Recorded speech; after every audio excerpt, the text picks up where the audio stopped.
En el siguiente tutorial vamos a ver algunos usos de las funciones básicas de temporización en Logos of Comfort. Las funciones de temporización son accesibles o bien a través del menú de funciones especiales temporizadores, donde tenemos agrupados en función del modelo de logo. En este caso estoy utilizando un logo 8 FS4. Tenemos aquí agrupadas todas las funciones de temporización, o bien son accesibles también a través de la barra de herramientas del editor de diagramas dentro de funciones especiales.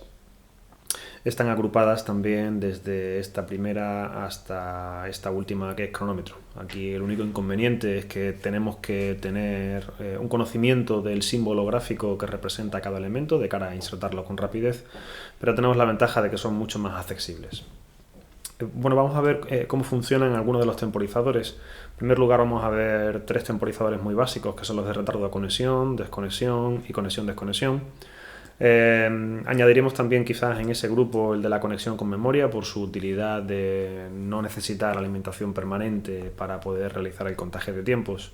Luego veremos los relés de barrido y los generadores de impulsos, y meteremos también ahí quizás el interruptor de alumbrado para escalera y el bifuncional, y posteriormente todos los que conllevan un calendario en cierta forma de temporización, como son el semanal, anual y, aunque no lleva calendario pero sí ubicación geográfica, el astronómico.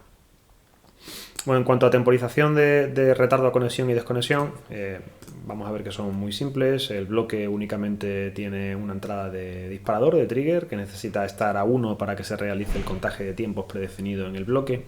Y tiene también, en este caso, las opciones de remanencia y protección activa. Ya sabemos que la remanencia permite el mantenimiento del estado de la salida en el caso de un pase de stop and run del PLC.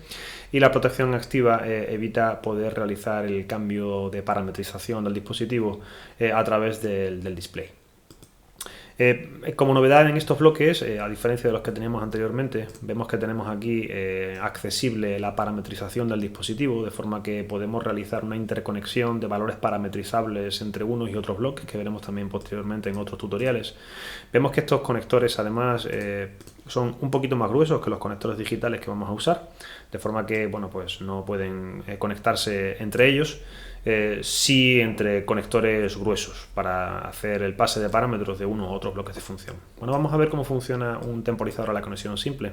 En este caso vamos a usarlo simplemente, bueno, pues con una entrada a modo de interruptor y con una salida, y vamos a realizar la parametrización de tiempo del bloque. Tenemos varias opciones, o bien parametrizarlo en hora-minuto, o en minuto-segundo, o en segundo centésimas de segundo. De esta forma, si queremos ponerle, por ejemplo, 5 segundos, simplemente le pondríamos 5 en la primera casilla y un 0 en el segundo, con esta elección que tenemos hecha de escala. Y si quisiéramos ponerle 5 segundos y medio, pues en este caso deberíamos ponerle 50, para que 50 partido por 100 fueran precisamente los 0,5 segundos adicionales que queremos añadir. Vamos a unir el conector digital de salida de la entrada con el conector digital del disparador del bloque de retardo de la conexión, y por último el conector digital de salida con la salida Q1. Si procedemos a simular, vemos que automáticamente, en cuanto pasamos a simulación, en el tiempo parametrizado se nos especifica el tiempo que hemos configurado en el temporizador. En este caso son 5 segundos y medio, y en TA nos va a figurar el tiempo transcurrido. De esta forma, en cuanto pasemos de 0 a 1 la entrada unida al trigger del disparador y mantengamos en 1 su valor, porque de esta forma es la única forma que el temporizador vaya contando, irá contando el tiempo hasta que transcurra el tiempo preconfigurado y la salida digital pase a 1, activando en este caso la salida Q1. Vemos que aquí, al haber activado la entrada, va contando el tiempo. Al cabo de los 5 segundos y medio, automáticamente se activa la salida y se mantendrá en este estado mientras la entrada permanezca activa. Si cortamos la entrada, la salida pasará a 0. Si durante el tiempo de contaje la entrada pasa a 0, automáticamente el tiempo del temporizador pasa también a 0. Los temporizadores a la desconexión, en este caso, sustituimos uno por otro. Vemos que además tienen una entrada de reseteo. Esa entrada de reseteo, esa entrada de reset, vale para pasar a 0 el temporizador, el tiempo del temporizador. Tiene también una entrada de disparador, de trigger. Vamos a configurar también pues el mismo tiempo que hemos puesto antes. De este modo, lo que va a ocurrir en cuanto procedamos a la simulación es que en el momento de activar la entrada trigger, la salida pasará a 1. No empezará el contaje de tiempos hasta que desactivemos la entrada del dispositivo. Se activa la salida. Al desactivar la entrada es cuando empezará el contaje de tiempo de esos 5 segundos y medio. A los 5 segundos y medio se apagará la salida. Si nosotros deseamos que la salida pase a 0 antes del transcurrir el tiempo preconfigurado, automáticamente podemos activar reset. En el caso del retardo de la conexión-desconexión, hará las dos funciones. Estos no son directamente sustituibles, ya que este tiene una entrada de reset. Vamos a borrarlo.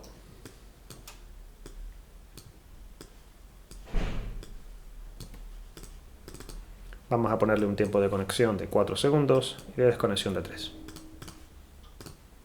De esta forma va a realizar las dos funciones. En cuanto la habilitemos va a tardar 4 segundos en conectarse. En cuanto deshabilitemos la entrada va a tardar 3 segundos en apagarse. Estamos integrando las dos funcionalidades de retardo de la conexión y desconexión dentro del mismo bloque. En cuanto al retardo de la conexión con memoria,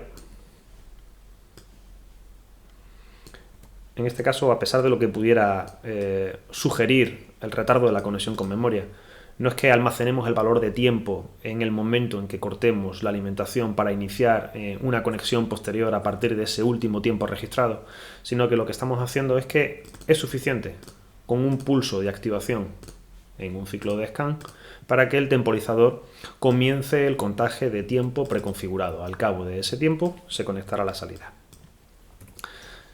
Si durante ese tiempo que ya no tenemos activo el trigger y el temporizador está contando, deseamos que la salida digital pase a 0, o que la salida digital pase a 0 si ya se ha conectado, o directamente cortar el contaje de tiempos, automáticamente activamos el reset, que también podemos ponerlo en modo pulsador.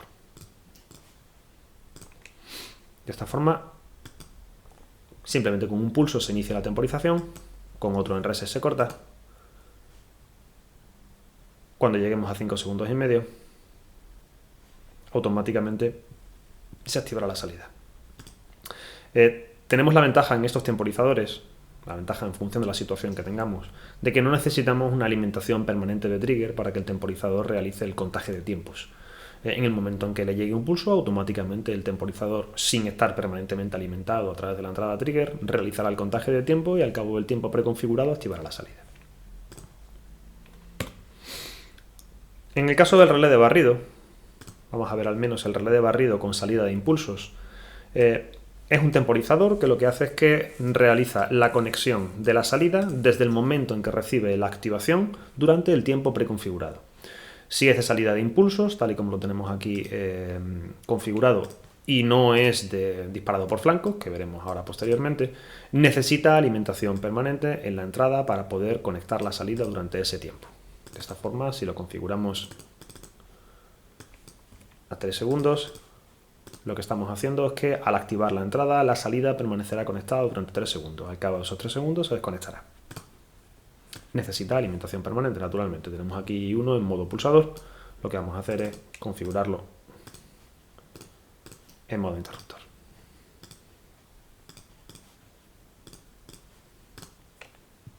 Si cortamos durante el tiempo de contaje, la salida pasa a 0.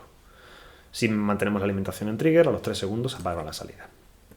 La diferencia fundamental con el bloque que vamos a ver a continuación, que es el disparado por flanco, es que efectivamente este bloque se dispara a través de flanco. Eso quiere decir que no necesita alimentación permanente en la entrada, sino que en el momento en que conectemos o le demos un flanco positivo a la entrada, empezará el contaje de tiempos.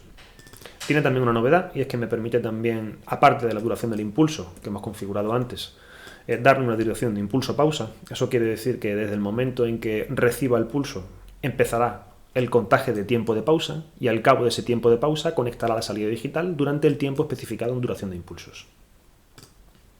Podemos en cualquier momento pasarlo a 0 a través de la entrada de reset. Si simulamos,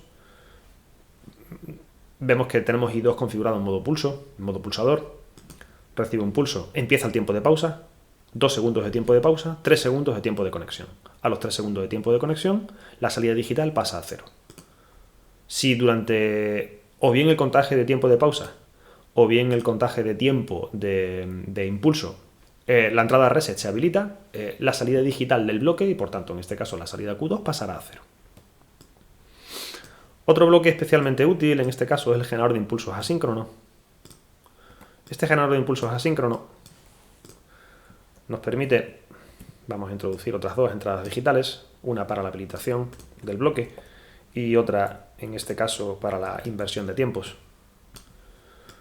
Nos permite generar trenes de pulsos con una duración de conexión-desconexión determinadas a nuestro gusto.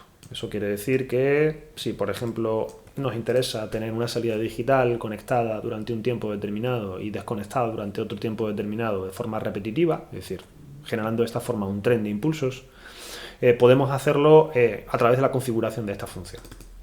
Tiene dos entradas, como vemos, una de habilitación, que es el enable, y otra de inversión de los tiempos de conexión del impulso alto y del impulso bajo.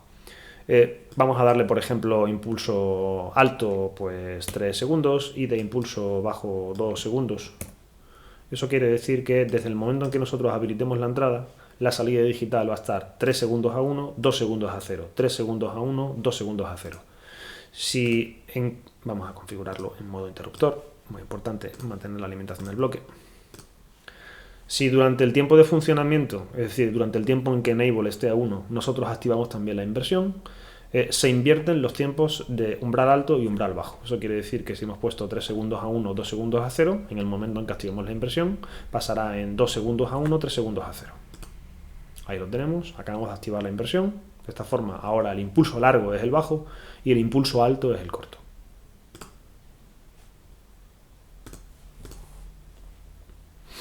En un tutorial posterior ya recurriremos a echar un vistazo a las funciones quizás también muy interesantes de interruptor alumbrado para escalera e interruptor bifuncional, orientadas sobre todo fundamentalmente al alumbrado, ambas, y la parte de temporizador semanal y anual para la desconexión de cargas con calendario.